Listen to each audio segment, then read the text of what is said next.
मतांसाठी तुम्ही राज्याच्या तिजोरीची लूट केली, अर्थ खात्याच्या माध्यमातून लूट झाली असं खासदार संजय राऊत म्हणाले।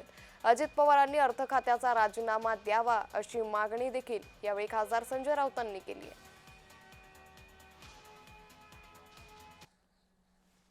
मग त्याबद्दल तुम्ही प्रायश्चित द्या, प्रायश्चित राजीनामा द्या। अर्थ खात्यातून हा घोटाळा झालेला आहे। पैसे कोणी दिले? या राज्याचे पैसे लुटले कोणी?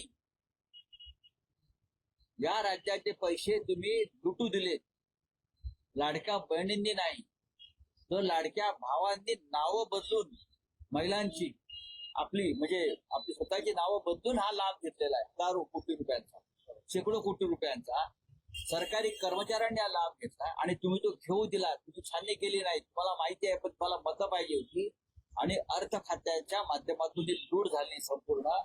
याचं प्रायश्चित कोणी घेतला पाहिजे? हे काय सांगतायत?